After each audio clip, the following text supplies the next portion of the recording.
तो आज के सेगमेंट में हम क्या डिस्कस करने वाले हैं आपके साथ। आज के सेगमेंट में हम अकेले लेकर आए हैं मॉडर्न फिजिक्स, यानी कि आधुनिक भौतिकी। ओके, तो मॉडर्न फिजिक्स का ये पार्ट आपके साथ डिस्कस करेंगे हम। यहाँ पे मॉडर्न फिजिक्स में किस तरह के क्वेश्चन आपके एग्जाम में पूछे जाते हैं वो भी यहाँ पर डिस्कस करने वाले। ठीक है भाई, अगर मॉडर्न फिजिक्स की बात की जाए तो आपके एग्जाम में जो क्वेश्चन बनने के चांस हैं वो ज्यादातर चांसेस यही है कि न्यूक्लियर फिजिक्स यानी कि नाभिकीय भौतिकी से आपके पेपर में क्वेश्चन आ सकता है, या फिर अल्फा बीटा गामा की प्रॉपर्टीज से क्वेश्चन आ सकता है। यहां से क्वेश्चन आने के चांसेस बहुत होता है। तो इन्हीं चीजों को थोड़ा डिटेल में अच्छे से समझेंगे और क्या क्वेश्चन बनता है वो भी यहाँ पर आपको बताते चलेंगे कि वो चीजें आपको जरूर पढ़ के जानी। ठीक है भाई, तो चलिए स्टार्ट करते हैं।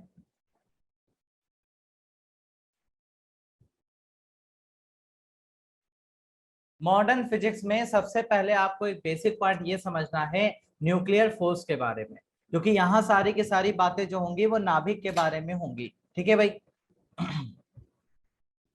ओके, तो सबसे पहले न्यूक्लियर फोर्स यानी कि नाभिकीय बल क्या होता है, यहां से एक क्वेश्चन बनने का चांस रहता है आपके पेपर में। नाभिकीय बल पहली बात तो सबसे ज्यादा स्ट्रॉन्ग मूल बल है, यानी कि फंडामेंटल फोर्स होता है। ठीक है, अगर चार प्रकार के मूल बल होते हैं, आपको हमने फोर्स वाले चैप्टर में पढ़ाया था, तो चार प्रकार के फंडामेंटल फोर्सेस में सबसे ज्यादा स्ट्रॉन्ग कौन है, वो है नाभिकीय बल। नाभिकीय बल प्रकृति में सबसे मजबूत होता है, पहली बात। दूसरा, लेकिन ये बहुत ज्यादा दूरी तक नहीं काम करता, ये बहुत ही कम रेंज में काम करता है। वो रेंज कितनी है भाई, सिर्फ और सिर्फ नाभिक के अंदर। जितना बड़ा न्यूक्लियस है बस उतनी ही दूरी में ये काम करता है। अगर आप न्यूक्लियस के बाहर चले गए, नाभिक से बाहर चले गए, तो ये बल काम करना बंद कर देगा। ठीक है भाई। अच्छा, तो सर ये दूरी कितनी होती है, तो आपको हमने पढ़ाया हुआ है कि ये दूरी होती है 1 फर्मी। एक फर्मी में कितने मीटर होते हैं, -15 मीटर। ये आपकी वैल्यू है इसकी, इतनी दूरी तक ये काम करता है, उससे ज्यादा नहीं। अच्छा, इसके बाद ये ना ही सेंट्रल फोर्स है और ना ही कंजर्वेटिव है। सेंट्रल फोर्स क्यों नहीं है, क्योंकि ये केंद्र के बीच नहीं लगता। ठीक है, ये अपना पार्टिकल के बीच लगता है, केंद्र इसका कोई नहीं होता, इसलिए ये सेंट्रल फोर्स नहीं होता। और ये पाथ पर डिपेंड नहीं करता, तो ये कंजर्वेटिव आपका नहीं है। ठीक है भाई, तो ये आपको दो चीजें सिंपल सी याद रखनी कि यहाँ पर ना ही ये केंद्रीय बल है और ना ही संरक्षी बल है, दोनों ही नहीं है। इसके बाद आते हैं न्यूक्लियर बाइंडिंग एनर्जी। यहां से एक छोटू सा क्वेश्चन आपके पेपर में बन सकता है, नहीं तो ज्यादा कुछ नहीं पूछा जाता। न्यूक्लियर बाइंडिंग एनर्जी यानी कि नाभिकीय बंधन ऊर्जा।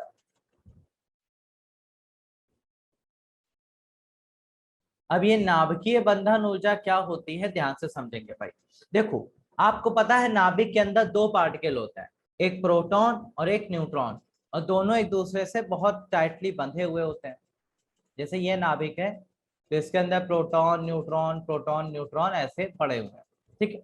अच्छा, अब ये दोनों एक दूसरे से बंधे हुए हैं, किस बल से, नाभिकीय बल से, है ना, जो अभी अभी पढ़ के आए हम लोग। तो नाभिकीय बल से अब ये बंधे हुए हैं। अब मान लो, अरे नोट ना करो भैया, आप नोट मत करो, आपको एटलीस्ट ये लिखा लिखाया मिल जाएगा, जो मैं लिख रहा हूँ वो भी और जो इसमें लिखा हुआ है वो भी, आपको पीडीएफ पूरा मिल जाएगा। ठीक है, तो यहाँ पे क्या हुआ भाई कि बंधन ऊर्जा की जब हमने बात करी, तो बंधन ऊर्जा का मतलब क्या है, किसी भी नाभिक में आप देखते हैं प्रोटॉन और न्यूट्रॉन ये चुपचाप एक दूसरे से बंधे रखे हुए हैं, किस बल के कारण, नाभिकीय बल की वजह से। अब न्यूक्लियर फोर्स की वजह से ये बंधे तो हैं, लेकिन अब मैं चाहता हूं कि इस न्यूक्लियस से एक प्रोटॉन या एक न्यूट्रॉन निकाल लूं। अब ना न्यूक्लियस से प्रोटॉन निकालना बहुत मुश्किल होता है, क्यों, क्योंकि वो सबसे ज्यादा स्ट्रॉन्गेस्ट फोर्स से बंधे रहते हैं। तो न्यूक्लियस से प्रोटॉन या न्यूट्रॉन निकालने के लिए, ठीक है, निकालने के लिए आपको जितनी ज्यादा एनर्जी देनी पड़ेगी बाहर से, वही उस नाभिक की बंधन ऊर्जा कहलाती है। ठीक है, बस इतना सा पॉइंट आपको याद रखना है कि किसी भी नाभिक को तोड़कर उससे प्रोटॉन या न्यूट्रॉन निकालने के लिए आपको बाहर से जितनी एनर्जी देनी पड़ती है, वही उस नाभिक की बंधन ऊर्जा कहलाती है। बस इतना सा पॉइंट है यहाँ पे। ठीक है भाई, तो चलो देखते हैं। तो बंधन ऊर्जा का फॉर्मूला क्या आता है? उसका फॉर्मूला निकल के आता है एल्बर्ट आइंस्टीन की equation E equals to mc square से। ठीक है, यहां पर क्या हो जाता है, एनर्जी ऑफ बाइंडिंग यानी कि बंधन ऊर्जा equals to Z M P plus A minus Z M N minus M N into C square. ये है मास डिफेक्ट जिसको हम लोग डेल्टा एम बोलते हैं। ठीक, इसमें आपको ज्यादा डिटेल नहीं जाननी है कि मास डिफेक्ट क्या होता है, डेल्टा एम सी स्क्वायर, बस इतना आपको याद रखना है। ठीक है, बाकी आपको डिटेल में नहीं जाना है कि किसका मास कैसा है, डिफेक्ट कहाँ से आया, ये सारी चीजें आपको नहीं पढ़ती। बस इतना सा फॉर्मूला एक बार पढ़ लेना ये वाला, शायद पूछ लिया जाए। नहीं तो आपसे ये पूछा जाता है बंधन ऊर्जा होती क्या है, तो सीधा सा आंसर है कि बंधन ऊर्जा वो एनर्जी है जो किसी नाभिक को तोड़कर एक पार्टिकल निकालने के लिए जरूरी होती है, वही उस नाभिक की बंधन ऊर्जा होती है। बस इतना सा। ठीक है भाई, अच्छा अब बात करते हैं इससे आगे रेडियो एक्टिविटी की। रेडियो एक्टिविटी से आपके पेपर में क्वेश्चन बहुत बनते हैं भाई। तो रेडियो एक्टिविटी को हिंदी में क्या कहते हैं? रेडियो सक्रियता।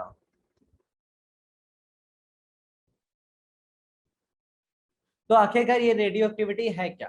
तो सुनो, पहला पॉइंट जो आपके पेपर में आता है कि रेडियो एक्टिविटी के जनक यानी कि रेडियो एक्टिविटी के जो खोज करता है, डिस्कवरर है, वो कौन है? तो रेडियो एक्टिविटी की जो डिस्कवरी है वो करी थी हेनरी बैकुरल ने। मैडम क्यूरी मत ले लेना भाई, ठीक है, ओके।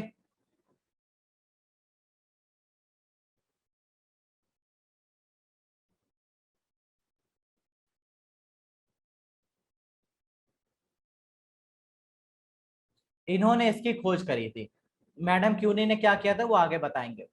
हेनरी बैकुरल सर क्या कर रहे थे, अपने लैब में एक्सपेरिमेंट कर रहे थे और उनके पास एक जादुई पत्थर था। अब उस पत्थर के बारे में उन्हें ज्यादा कुछ पता नहीं था, वो पत्थर चुपचाप रखा हुआ था। किसका था वो? बस ये पता था उनको कि ये यूरेनियम का ओर था, यूरेनियम का खनिज था।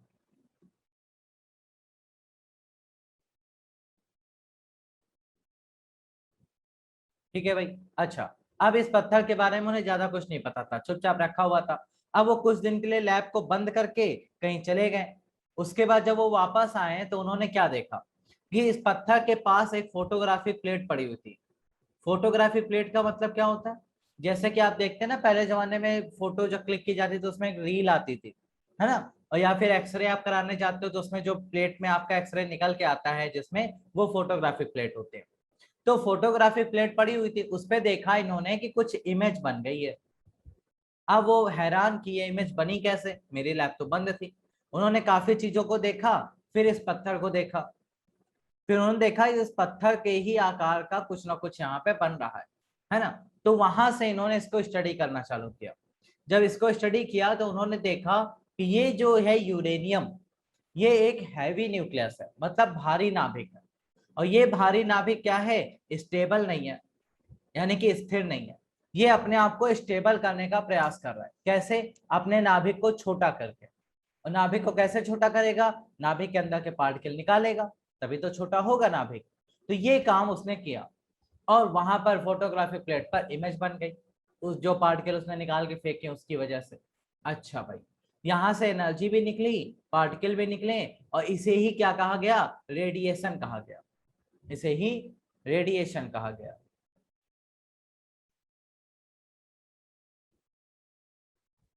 अच्छा भाई, तो रेडिएशन कहा गया और इस फिनोमेना को रेडियो एक्टिविटी कहा गया, यानी कि रेडियो सक्रियता कहा गया। तो हेनरी बैकुलर से ये पूछा गया, क्या सर सिर्फ यूरेनियम ही रेडियो एक्टिविटी दिखाता है? तो हेनरी बैकुलर ने कहा नहीं। एक्चुअल में होता क्या है कि आपके पास जितने भी तत्व हैं, आपको पता है कि 118 प्रकार के तत्व हैं हमारे पास, उनमें से जिनका एटॉमिक नंबर यानी कि परमाणु संख्या 82, 82 किसकी होती है भाई? लेड की। लेड से ज्यादा है वो सारे के सारे क्या हैं? अनस्टेबल है, यानी कि अस्थिर है। वो सारे के सारे अस्थिर हैं, अनस्टेबल हैं, और वो स्टेबल होना चाहते हैं। स्टेबल होने के लिए उनका परमाणु क्रमांक कितना हो जाना चाहिए, 82 या उससे कम। तो वो स्टेबल होने के लिए अपने पार्टिकल को यानी कि नाभिक को छोटा करते हैं, साथ में एनर्जी निकालते हैं, पार्टिकल भी निकालते हैं, और इसी फिनोमेना को रेडियो एक्टिविटी कहा जाता है। तो जितने भी एटॉमिक नंबर 82 से ज्यादा हैं वो सारे के सारे रेडियो एक्टिव एलिमेंट कहलाते हैं, मतलब रेडियो सक्रिय तत्व कहलाता है। तो आपसे क्वेश्चन पूछा गया कि रेडियो सक्रिय तत्व कौन से होते हैं, तो सीधा सा आंसर है जिनका परमाणु क्रमांक 82 से ऊपर होता है वो सारे होते हैं। ठीक है भाई। अच्छा, इसके बाद ये तो आपको हिंदी में अवेलेबल है, पढ़ लीजिएगा। इसके बाद आती है मैडम क्यूरी और उनके husband Pierre Curie. Madam Curie और उनके हस्बैंड पियरे क्यूरी ने रेडियो एक्टिव एलिमेंट यानी कि रेडियो सक्रिय तत्वों की खोज करी।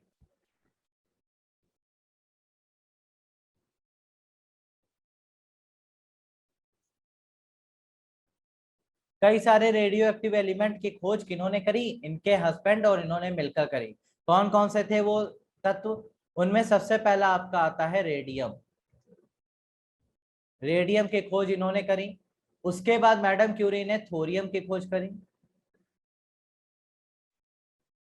पोलोनियम की खोज करी।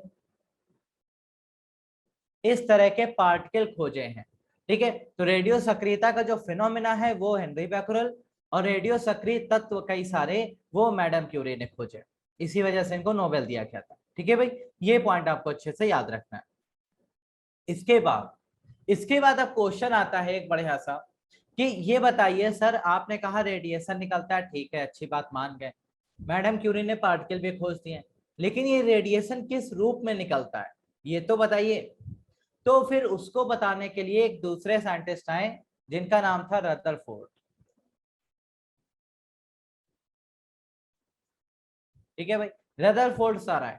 रदरफोर्ड सर ने कहा देखो कि जब कभी भी कोई रेडियो सक्रिय तत्व से रेडिएशन निकलता है तो वो 3 पार्टिकल के रूप में निकलता है। कौन कौन से, अल्फा, बीटा और गामा।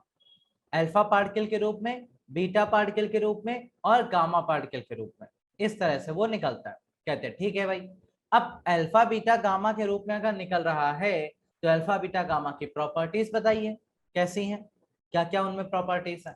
बस वही आपको पढ़नी है, वही आपके पेपर में पूछी जाती है।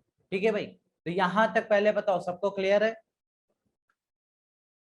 यहां तक किसी को कोई समस्या या कोई डाउट हो तो पूछो भाई।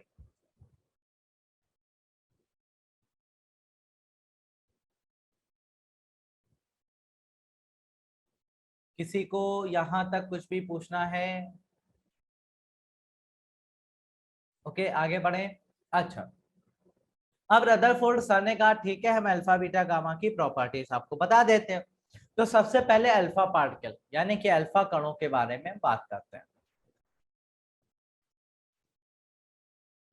जब देखा गया, रदरफोर्ड ने देखा कि मान लो आपके पास कोई हैवी न्यूक्लियस है ZX से, कोई एक हैवी न्यूक्लियस है जो कि रेडियो एक्टिविटी दिखाता है। उन्होंने कहा जब इससे एक अल्फा पार्टिकल निकलता है, एक अल्फा पार्टिकल इससे जब निकाला जाता है तो इसमें परिवर्तन क्या आता है, इसमें चेंज आता है कि एक नया तत्व मिलता है। पहली बात, ऊपर परमाणु भार में, एटॉमिक मास में 4 की कमी हो जाती है, 4 की कमी, और नीचे परमाणु क्रमांक में, एटॉमिक नंबर में 2 की कमी हो जाती है। अच्छा भाई, अब आपको पता है कि रिएक्शन में हमेशा बैलेंस होना चाहिए, है ना, रिएक्शन बैलेंस होनी चाहिए। तो यहाँ पे A4 कम हो गया है, तो इसका मतलब है यहाँ पे 4 आपको रखना पड़ेगा, क्योंकि टोटल में कोई बदलाव नहीं ला सकते आप, है ना। अच्छा, नीचे 2 कम हुआ है तो यहाँ पर भी 2 लाना पड़ेगा। अब आपको याद आ रहा होगा 2 और 4 किसका होता है भाई, हीलियम का होता है। 2He4 हीलियम लिखते हैं ना हम लोग इस तरह से, और साथ में एनर्जी। तो आपने क्या देखा कि जब कभी भी किसी तत्व से अल्फा पार्टिकल निकलता है या अल्फा रेडिएशन निकलता है तो उसका परमाणु द्रव्यमान, एटॉमिक मास 4 कम हो जाता है, परमाणु क्रमांक 2 कम हो जाता है, और साथ में हीलियम का पार्टिकल आपको मिलता है। इसका मतलब अल्फा पार्टिकल क्या है, हीलियम ही तो है जो आपको मिले हैं। हीलियम के नाभिक होते हैं जो किसी भी रेडियो एक्टिव एलिमेंट से बाहर निकलते हैं। ओके, जैसे फॉर एग्जांपल मान लो आपके पास यूरेनियम 238 है 92। अब आपने कहा कि सर इससे हम 2 अल्फा पार्टिकल निकालते हैं, तो अगर आप इससे 2 अल्फा पार्टिकल निकालोगे तो कोई नया एलिमेंट बनेगा, हमें नहीं पता क्या बन रहा है। तो ऊपर कितने की कमी हो जाएगी, एक अल्फा में ऊपर 4 कम होते हैं तो 2 अल्फा में 8 कम हो जाएंगे, और नीचे एक अल्फा में 2 की कमी आती है तो 2 अल्फा में 4 की कमी हो जाएगी। ठीक है, और यहाँ पे आपके 2 हीलियम के नाभिक मिल जाएंगे, तो इसका मतलब है कि 2 अल्फा पार्टिकल यहाँ से निकले। बस सिंपल सी बात है भाई। ओके, ये लॉजिक आपको यहाँ पे दिमाग में लेके चलना है भाई, बढ़िया सा। अच्छा, ये समझ में आ गया। तो अब अल्फा पार्टिकल की प्रॉपर्टीज देखते हैं। Alpha particle positive charge particle होते हैं, यानी कि अल्फा पार्टिकल धनावेशित होते हैं। पहला पॉइंट तो ये। क्यों धनावेशित होते हैं भाई, क्योंकि हमने देखा कि ये हीलियम के नाभिक हैं, इस वजह से धनावेशित होंगे। अच्छा, अल्फा पार्टिकल जो होते हैं वो हीलियम के एटम होते हैं, ये हम आपको पहले ही बता चुके हैं, आपने अभी अभी देखा भी कहां से आया। ठीक है, तो ये हीलियम के नाभिक होते हैं। अच्छा, तीसरा प्रॉपर्टी, अल्फा पार्टिकल भारी कण होते हैं। क्यों, क्योंकि हीलियम एक भारी कण है। ठीक है भाई, हैवी पार्टिकल है, इस वजह से इनकी पेनिट्रेटिंग पावर, ये मोस्ट इंपॉर्टेंट लाइन है, यही आपके पेपर में सबसे ज्यादा पूछी जाती है।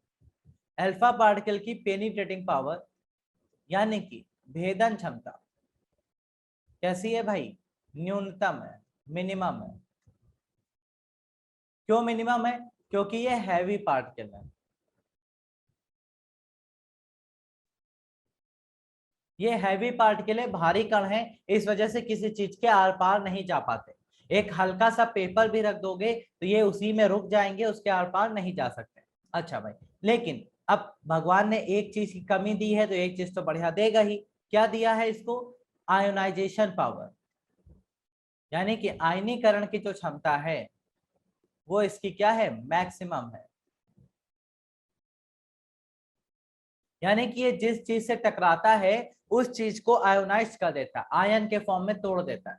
आपकी बॉडी से अगर इसको गुजारा जाए तो आपकी बॉडी के पार्टिकल को आयन के फॉर्म में तोड़ देगा ये, है ना, इसलिए आपके बड़े खतरनाक होता है। ठीक है भाई, अल्फा पार्टिकल बहुत खतरनाक होता है, लेकिन अल्फा पार्टिकल की ऊर्जा भी बहुत कम होती है, यानी कि जो एनर्जी है वो कैसी होती है भाई, लेस, यानी कि बहुत कम होती है। इस वजह से ये जैसे ही निकलते हैं पार्टिकल से और निकल के ज्यादा दूरी नहीं तय कर पाते। क्यों, क्योंकि एनर्जी का लॉस बहुत तेजी से होता है, तो ये ज्यादा दूर जा भी नहीं पाते, तो ये ज्यादा दूरी भी नहीं तय कर पाते।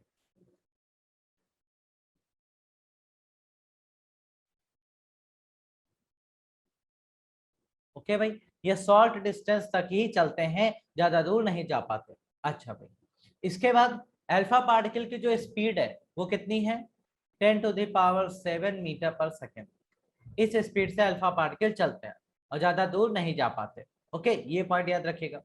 फिर उसके बाद अल्फा पार्टिकल जिस गैस से गुजारे जाते हैं, मान लो आपने एक चैम्बर लिया और उसमें आपने गैस भर दी, इसमें गैस भरी हुई है, अब इससे आपने अल्फा पार्टिकल गुजारा, तो अल्फा पार्टिकल जैसे ही इस गैस से गुजरेगा तो गैस को भी आयोनाइज्ड कर देगा, गैस को भी आयोनाइज्ड कर देता है, यानी कि आयन के फॉर्म में तोड़ देता है। तो ये अल्फा पार्टिकल की प्रॉपर्टी है। इसके बाद लास्ट में आपका बचता है कि अल्फा पार्टिकल जो होते हैं वो फोटोग्राफिक प्लेट को अफेक्ट करते हैं। जैसे कि आपने पीछे देखा था ना यूरेनियम में कि फोटोग्राफिक प्लेट रखी बगल में तो उस पर इमेज बन गई थी, तो अल्फा पार्टिकल जब निकलेंगे तो फोटोग्राफिक प्लेट पर इमेज जरूर बनाएंगे, ये इनकी प्रॉपर्टी है। और नेक्स्ट प्रॉपर्टी, फ्लोरेसेंट मटेरियल पे फ्लोरेसेंस देते हैं, मतलब कि अगर ये कोई ऐसी मटेरियल पे पड़ते हैं जो जिन पे पड़ते वो मटेरियल क्या करने लगते हैं, जलने लगते हैं, मतलब लाइट प्रोड्यूस करते हैं। ऐसे मटेरियल पे अल्फा पार्टिकल अगर डालो तो वो वहां पे लाइट आपको देंगे। ठीक है, तो फ्लोरेसेंस मटेरियल में ये फ्लोरेसेंस भी देते हैं, ये आपको अच्छे से याद रखना है।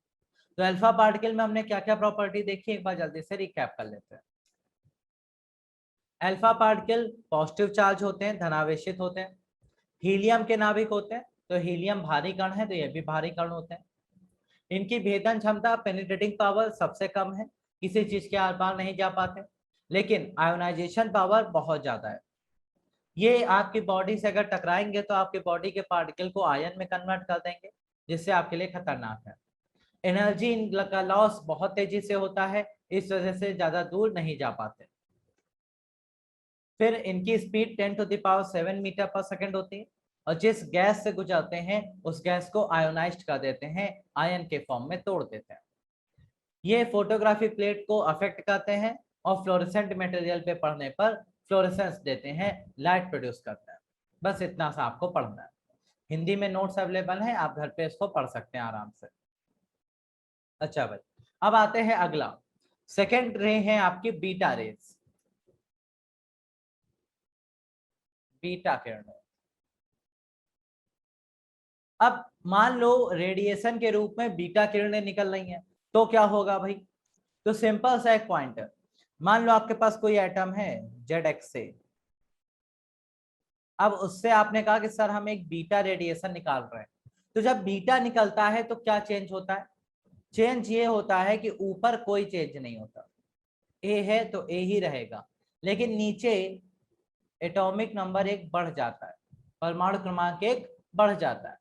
तो अब इसको कवर करने के लिए ऊपर तो 0 रखना है क्योंकि ए है, ए ही है, नीचे -1 रखना है, तभी तो +1 -1 बन के जेड देंगे।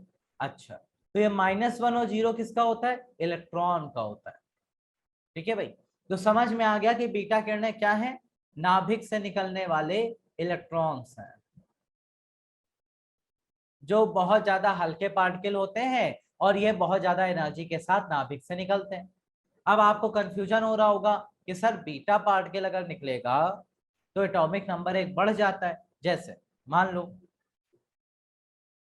आपको पास दिया गया 80 और ये 32, ऐसे कोई एलिमेंट दे दिया गया, हमने कहा मैंने इससे 3 बीटा पार्टिकल निकाले, तो ऊपर तो कोई चेंज नहीं आएगा, ये वही रहेगा, लेकिन यहाँ पर 3 बढ़ जाएगा, 35 हो जाएगा। तो इसको कवर करने के लिए 3 इलेक्ट्रॉन आपको लगाने पड़ेंगे। ठीक है भाई, ये हो गया। अब क्वेश्चन ये उठता है, सर इलेक्ट्रॉन जो है वो तो नाभिक के चारों ओर घूमते हैं, नाभिक के अंदर कैसे पहुंच गए, है ना? तो आइए उसको समझते हैं। देखो भाई, नाभिक जो होता है उसमें होता है प्रोटॉन और न्यूट्रॉन। जब न्यूट्रॉन टूटता है नाभिक के अंदर ही, न्यूट्रॉन ब्रेक होता है, तो वो एक प्रोटॉन बनाता है और एक इलेक्ट्रॉन बनाता है।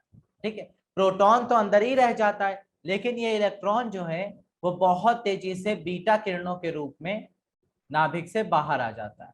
ठीक है, इसे ही बीटा रेडिएशन कहा जाता है। तो बीटा रेडिएशन क्या है? हाई एनर्जी, उच्च ऊर्जा के इलेक्ट्रॉन होते हैं, हाई एनर्जी के इलेक्ट्रॉन होते हैं।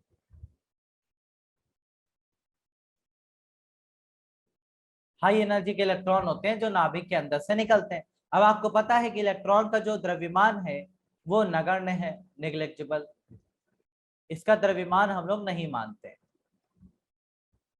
नेग्लेक्टेबल है, लेकिन इसका जो आवेश है वो निगेटिव है। तो बीटा पार्टिकल भी कैसे हो गए? निगेटिव चार्ज हो गए। ठीक है, इसका जो चार्ज है वो निगेटिव है, तो मतलब बीटा किरणें भी निगेटिवली चार्ज पार्टिकल होती है। बस आपको ये पॉइंट याद रखना है। अच्छा भाई, अब फिर से वही क्वेश्चन, पेनिट्रेटिंग पावर यानी कि भेदन क्षमता। भाई बीटा की जो भेदन क्षमता है वो अल्फा से ज्यादा होती है,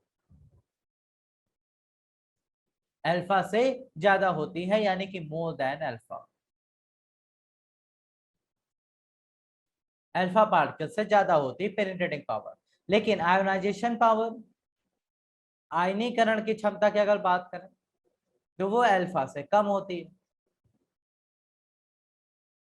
लेस देन। ये हल्की चीजों के आर पार गुजर जाते हैं, जैसे आप छोटा सा पेपर ले ले या छोटी सी कोई सीट ले ले, तो ये उसके आर पार आराम से निकल जाते हैं, क्योंकि ये हाई एनर्जी के इलेक्ट्रॉन होते हैं, तो ये तेजी से निकल जाते हैं। ये भी आयोनाइज करते हैं, लेकिन अल्फा के जितना नहीं, अल्फा से थोड़ा सा कम करते हैं। ठीक है भाई, ये पॉइंट आपके लिए मोस्ट इंपॉर्टेंट है। अच्छा, आगे बढ़ते हैं। इसके बाद इनकी स्पीड कितनी होती है? ये पार्टिकल चलते हैं 10⁸ मीटर पर सेकंड की स्पीड से। इनकी स्पीड भी अल्फा से ज्यादा होती है। क्यों? क्योंकि ये इलेक्ट्रॉन है, हल्के पार्टिकल है, इसलिए ज्यादा तेज चलते हैं। ये जिस गैस से गुजरते हैं उस गैस को भी आयोनाइज कर देते हैं, जैसे कि अल्फा करते थे वही काम ये भी करते हैं। अच्छा भाई, ये हो गया। ये भी फोटोग्राफिक प्लेट को अफेक्ट करते हैं, यानी कि अगर फोटोग्राफिक प्लेट रास्ते में है और उस पर बीटा पार्टिकल डाले जाए तो उसमें क्या होगा? इमेज फॉर्म हो जाएगी। तो फोटोग्राफिक प्लेट को अफेक्ट करते हैं बीटा पार्टिकल भी। बस आपको इतना सा पढ़ना है। तो बीटा पार्टिकल में हमने क्या क्या सीखा कि बीटा पार्टिकल जो होते हैं वो हाई एनर्जी के इलेक्ट्रॉन होते हैं जो नाभिक के अंदर से निकलते हैं, निगेटिव चार्ज होते हैं, मास नेग्लिजिबल होता है, इनकी भेदन क्षमता अल्फा से ज्यादा है लेकिन आयोनाइजेशन पावर अल्फा से कम होती है। अच्छा भाई, स्पीड 10⁸ मीटर पर सेकंड है। जिस गैस से गुजरते हैं उसको आयोनाइज कर देते हैं और फोटोग्राफिक प्लेट को अफेक्ट करते हैं। नोट्स आपको हिंदी में अवेलेबल है, ठीक है भाई, इसको पढ़ लीजिएगा। इसके बाद आपका आता है थर्ड टाइप वेव, जिसे बोलते हैं गामा रेस, गामा किरणें। अब गामा किरणों में क्या होता है भाई, ध्यान से समझना। पहली बात, गामा किरणों में नाभिक में कोई बदलाव नहीं आता। जैसे मान लो आपके पास जेड एक्से है और आपने कहा कि उससे गामा किरणें निकल रही हैं, तो कोई परिवर्तन नहीं आएगा। सिर्फ क्या होगा? एनर्जी स्टेट चेंज हो जाएगी। सिर्फ और सिर्फ क्या चेंज होगी? एनर्जी स्टेट, मतलब ऊर्जा का स्तर बदल जाएगा, बस।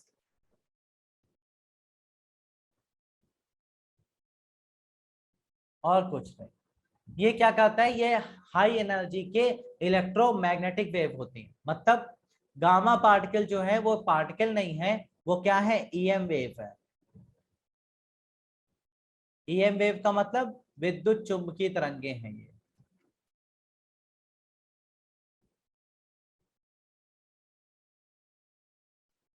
अच्छा भाई, ये विद्युत चुंबकीय तरंगे होती हैं, ये सिर्फ और सिर्फ किसी भी नाभिक के ऊर्जा के लेवल को कम कर देती हैं, बस, और कुछ नहीं करती। अच्छा, इनकी पेनिट्रेटिंग पावर यानी कि जो भेदन क्षमता है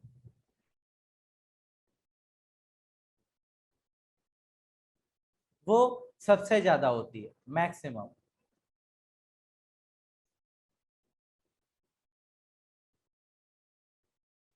और इनकी जो आयोनाइजेशन पावर है, आयनीकरण की क्षमता है, वो न्यूनतम होती है भाई, मिनिमम। ये आयोनाइज बिल्कुल नहीं करते, लेकिन ये बहुत सारी चीजों के आर पार निकल जाते हैं। आप लेड की एक मोटी सी दीवार बनाइए और उस पर गामा डालिए, गामा उसके भी आर पार निकल जाएगा। तो भेदन क्षमता इनकी सबसे ज्यादा होती है, ठीक है भाई। इनकी ऊर्जा भी बहुत ज्यादा होती है, हाई एनर्जी की वेव होती है, एनर्जी भी इनकी मैक्सिमम होती है, अधिकतम ऊर्जा होती है। इसी वजह से बहुत ज्यादा चीजों के आर पार निकल भी जाते हैं। और इनका जो स्पीड होता है वो लाइट का स्पीड होता है, 3 × 10⁸ मीटर पर सेकेंड। ये प्रकाश की चाल से चलते हुए आपको दिखाई देते हैं, ठीक है भाई। फोटोग्राफिक प्लेट को ये भी अफेक्ट करते हैं और फ्लोरेसेंट मटेरियल पे फ्लोरेसेंस देते हैं, ये भी काम इनके द्वारा होता है, ठीक है। तो गामा किरणों में क्या सीखा कि ये विद्युत चुंबकीय तरंगे हैं, ये सिर्फ नाभिक के ऊर्जा स्तर को बदलती हैं, प्रकाश की चाल से चलती हैं, पेनिट्रेटिंग पावर बहुत ज्यादा है, लेड की मोटी सी दीवार के आर पार निकल जाएगी। आयोनाइजेशन पावर बिल्कुल नहीं है, ना के बराबर, क्योंकि किसी को आयोनाइज नहीं करती। और फोटोग्राफिक प्लेट को अफेक्ट करती हैं और फ्लोरेसेंस देती हैं। तो अब आपसे यहाँ से सिंपल सा क्वेश्चन पूछा जाता है कि भेदन क्षमता के आधार पर अल्फा बीटा गामा को जरा ऑर्डर में लगाइए। तो भेदन क्षमता गामा की सबसे ज्यादा है, बीटा की उससे कम है, अल्फा की सबसे कम है। लेकिन अगर आयोनाइजेशन के आधार पर पूछा जाए तो क्या होगा? Gamma, beta, alpha. तो क्या हो जाएगा भाई? गामा की सबसे कम, बीटा की उससे कम, अल्फा की सबसे ज्यादा, ठीक है। बस इतना सा पॉइंट आपको पढ़ लेना। तो अल्फा बीटा गामा में बस इतना सा ही आपके पेपर में पूछा जाता है। तो बोलो भाई, तीनों की प्रॉपर्टीज क्लियर है सभी को? किसी को कोई भी डाउट या कोई भी कंफ्यूजन हो तो बताओ भाई।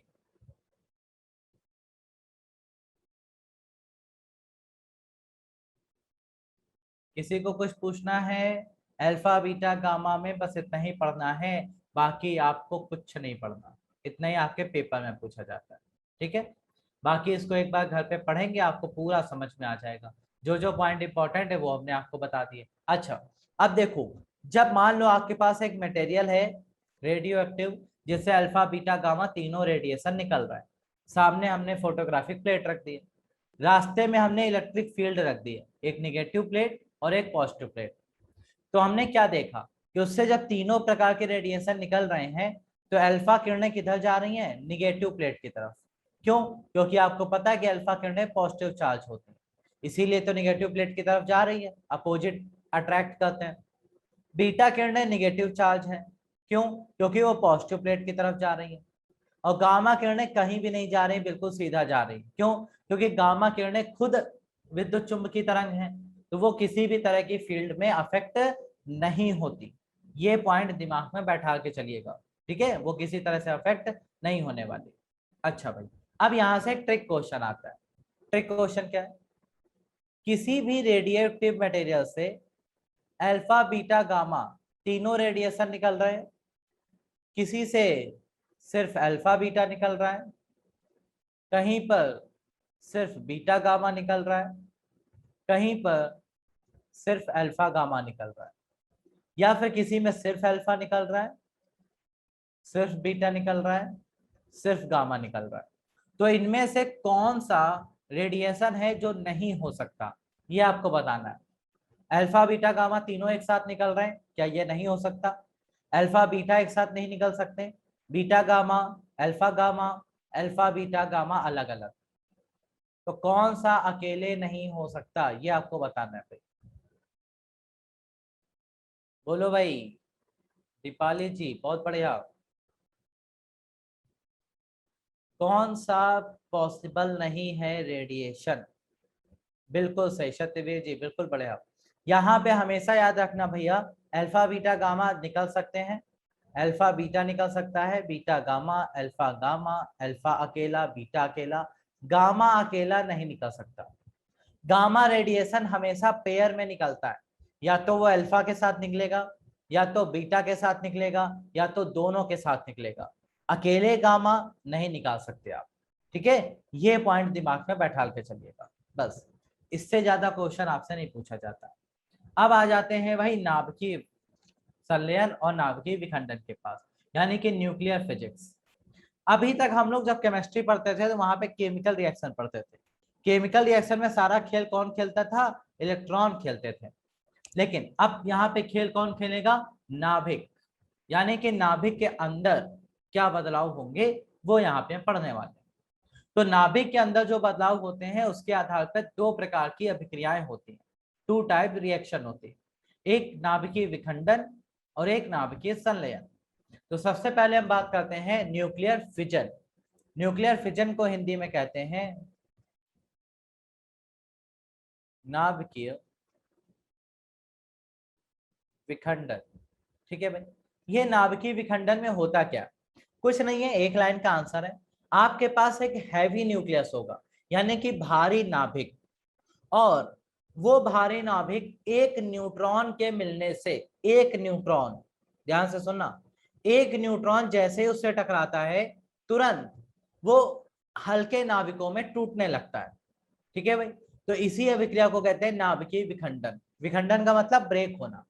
तो एक हैवी न्यूक्लियस का दो या दो से ज्यादा लाइट न्यूक्लियस में हल्के नाभिकों में टूटना ही क्या कहलाता है? नाभिकीय विखंडन कहलाता है। फॉर एग्जाम्पल, आपके पास यूरेनियम 235 है, अब आपने उसमें एक न्यूट्रॉन डाल दिया, एक न्यूट्रॉन। जैसे ही आपने उसमें एक न्यूट्रॉन डाला तुरंत वहां पे क्या हुआ? न्यूट्रॉन से टकराते ही वो हल्के नाभिकों में टूट गया, बेरिलियम और क्रिप्टन में टूट गया। बेरिलियम आपका 141 और क्रिप्टन 92, और साथ में उसने 3 नए न्यूट्रॉन भी आपको दिए और बहुत ज्यादा ऊर्जा। और यही ऊर्जा जो है नाभिकीय विखंडन में निकलती है, जो बहुत खतरनाक होती है। तो इस ऊर्जा को स्टोर करना भी काफी मुश्किल होता है, काफी एक्सपेरिमेंट करने पड़े तब जाके हमें इसको स्टोर करने का प्रोसेस पता चला। ठीक है भाई। तो नाभिकीय विखंडन में क्या होता है कि आपका एक भारी नाभिक हैवी न्यूक्लियस दो या दो से ज्यादा हल्के नाभिकों में टूटता है। कैसे टूटता है? एक न्यूट्रॉन से टकराने के कारण, और साथ में 3 नए न्यूट्रॉन भी बनाता है और बहुत ज्यादा अमाउंट में ऊर्जा भी देता है, और यही ऊर्जा हम उपयोग कर लेते हैं। ठीक है भाई। और कभी कभी नहीं भी कर पाते, अभी हम आगे पढ़ेंगे कैसे। ठीक। अच्छा, तो नाभिकीय विखंडन में आपने एक बात गौर करी कि जब यूरेनियम का एक नाभिक था, ध्यान से देखना भाई,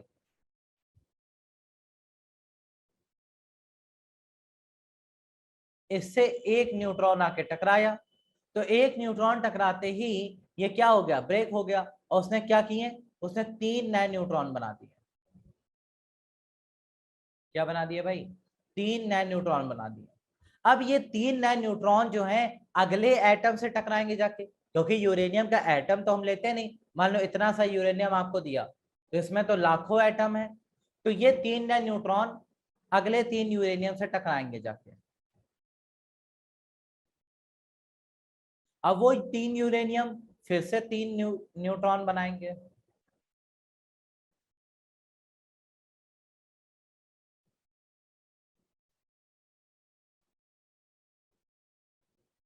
अब ये 3 नए न्यूट्रॉन फिर से 3 यूरेनियम से टकराएंगे।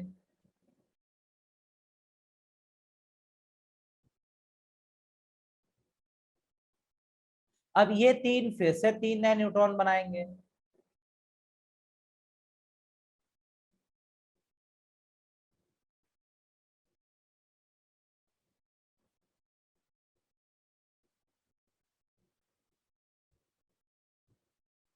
ठीक है भाई। तो ये न्यूट्रॉन फिर से आगे जाके टकराएंगे, तो ये रिएक्शन क्या बन गई? ये बन गई चेन रिएक्शन। कैसे रिएक्शन भाई? चेन रिएक्शन, यानी कि श्रृंखला अभिक्रिया।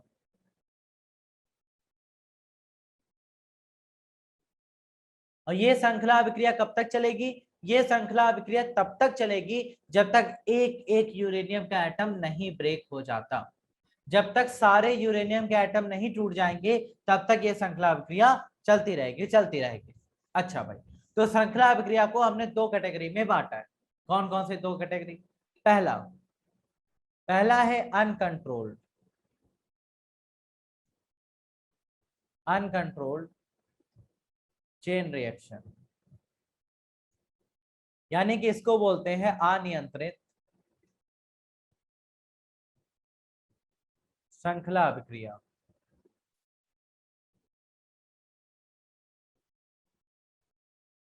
अगर आपसे पूछा जाए कि अनकंट्रोल्ड चेन रिएक्शन आपको कहां देखने को मिलती है, तो इसका भैया सिंपल सा एग्जांपल है सेकेंड वर्ल्ड वॉर, जिसमें अमेरिका ने जापान के ऊपर क्या गिरा दिया था भाई?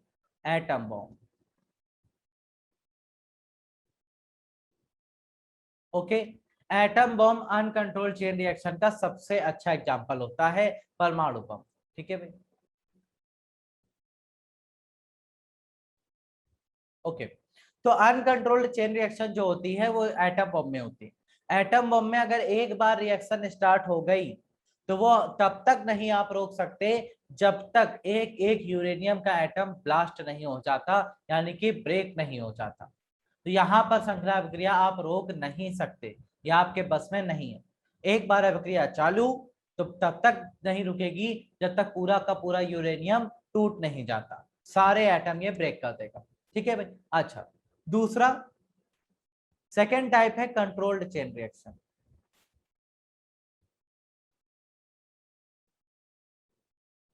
कंट्रोल्ड चेन रिएक्शन यानी कि नियंत्रित श्रृंखला अभिक्रिया।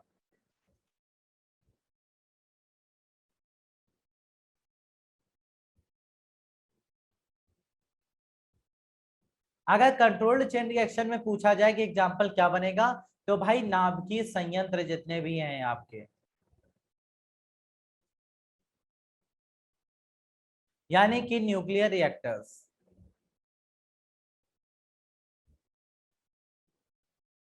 जितने भी नाभिकीय संयंत्र बनाए जाते हैं वो सारे के सारे क्या कराते हैं, कंट्रोल्ड चेन रिएक्शन कराते हैं। जैसे आपके देश में भाभा एटॉमिक रिसर्च सेंटर है, बहुत फेमस है, और भी कई सारे सेंटर्स हैं। तो ये सारे के सारे जो है वो क्या कराते हैं, न्यूक्लियर रिएक्टर हैं जो कि कंट्रोल्ड चेन रिएक्शन करते हैं। कंट्रोल्ड का मतलब इसमें जो नाभिकीय विक्रियाएं होंगी विखंडन की, उसको हम जितना देर चाहें उतनी देर कराएंगे, और जब नहीं मन होगा तो रोक देंगे।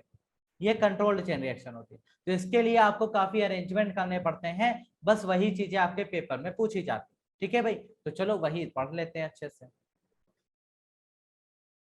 सबसे पहला हम नाभिकीय रिएक्टर की बात कर रहे हैं, तो नाभिकीय रिएक्टर, न्यूक्लियर रिएक्टर में सबसे पहला क्वेश्चन आता है कि एज अ फ्यूल, यानी कि ईंधन के रूप में आप किसका प्रयोग करते हैं। ये पहला क्वेश्चन आता है कि ईंधन के रूप में किसका प्रयोग करते हैं। दूसरा दूसरा क्वेश्चन आता है मॉडरेटर के रूप में आप क्या यूज करते हैं। मॉडरेटर यानी कि मंदक के रूप में आप किसका प्रयोग करते हैं। पहला तो ईंधन पूछेगा, फिर मॉडरेटर, फिर पूछेगा कूलेंट के रूप में। कूलेंट यानी कि शीतलक के रूप में आप किसका प्रयोग करते हैं। और फिर लास्ट में आपका आता है मोस्ट इंपॉर्टेंट कि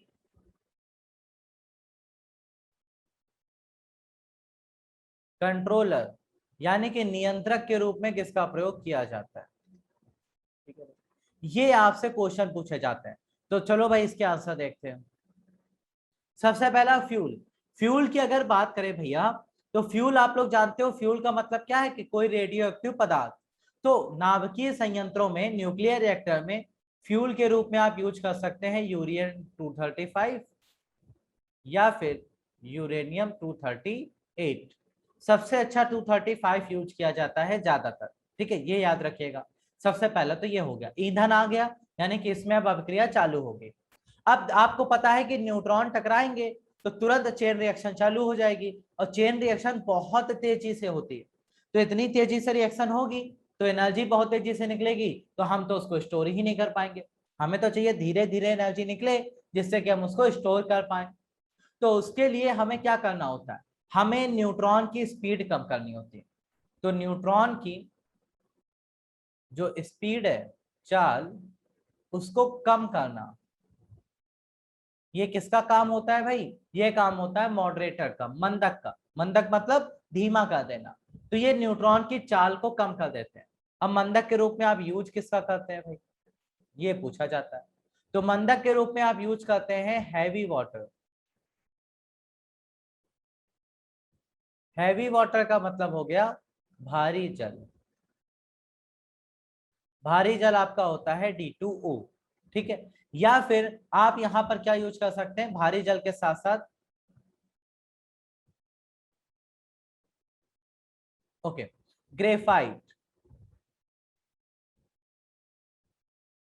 आप भारी जल के साथ साथ यहाँ पर ग्रेफाइट का यूज कर सकते हैं। ठीक है, तो ये जो होते हैं ना, ये न्यूट्रॉन की स्पीड कम कर देते हैं, जिससे न्यूट्रॉन धीरे धीरे आगे जाता है और वहां से धीरे धीरे टकराता है, तो रिएक्शन स्लो चलती है। अच्छा भाई, इसके बाद आता है कूलेंट यानी कि शीतलक। अब आपको पता है कि जब एनर्जी निकलेगी तो वो हमारे जो इंस्ट्रूमेंट्स हैं उनको खराब कर देगी, क्योंकि वो गर्म हो जाएंगे तो खराब हो जाएंगे। उससे बचने के लिए, ठंडक पहुंचाने के लिए,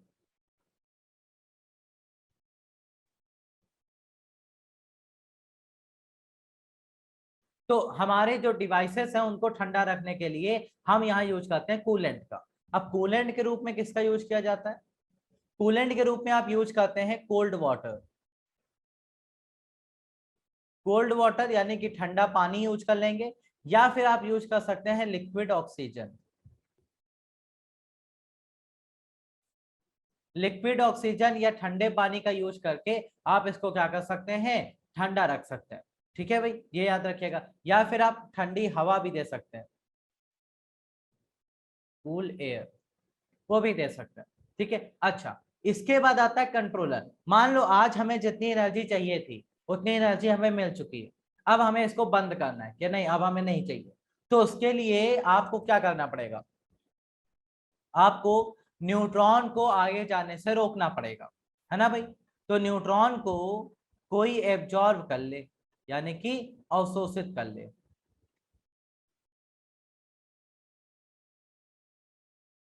तो आप खुद सोचो कि अगर न्यूट्रॉन आगे जाएगा ही नहीं, यूरेनियम से टकराएगा ही नहीं, तो ऑब्वियस सी बात है कि यूरेनियम अपने ब्रेक होगा ही नहीं। तो ये दिमाग लगाया गया कि न्यूट्रॉन को अगर आगे न जाने दिया जाए तो ये अभिक्रिया रुक जाएगी। तो न्यूट्रॉन को अवशोषित करने के लिए हम क्या यूज करते हैं, कंट्रोल रॉड का। और कंट्रोल रॉड किसकी बनी होती है भाई, या तो कैडमियम की,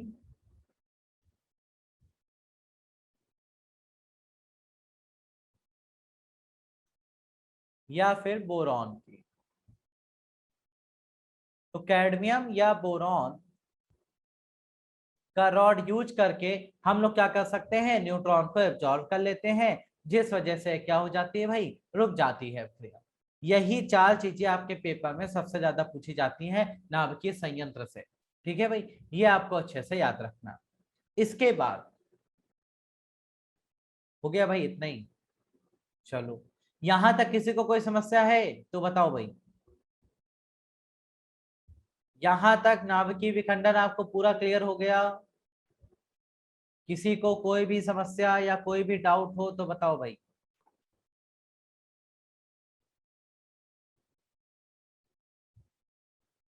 नाभिकीय विखंडन दो प्रकार के होते हैं श्रृंखला अभिक्रियाएं, एक होती है कंट्रोल्ड, एक अनकंट्रोल्ड। कंट्रोल्ड में हम क्या कर सकते हैं, अभिक्रिया को जब चाहे तब रोक सकते हैं। अनकंट्रोल्ड में बिल्कुल हमारे बस में नहीं रहता, एक बार अभिक्रिया चालू तो परमानेंट चलती रहेगी जब तक एक एक यूरेनियम ब्रेक नहीं हो जाता। ठीक है, बताओ भाई, किसी को कोई डाउट या कुछ भी पूछना हो? यहां तक कुछ भी पूछना हो तो बताइए भैया। और अगर क्लियर है तो बताओ कि हाँ सर समझ में आ गया। कोई डाउट नहीं है, क्लियर है? अच्छा, तो यहां से एक छोटा सा पार्ट आपका और बचता है, वो समझ लेते हैं भाई।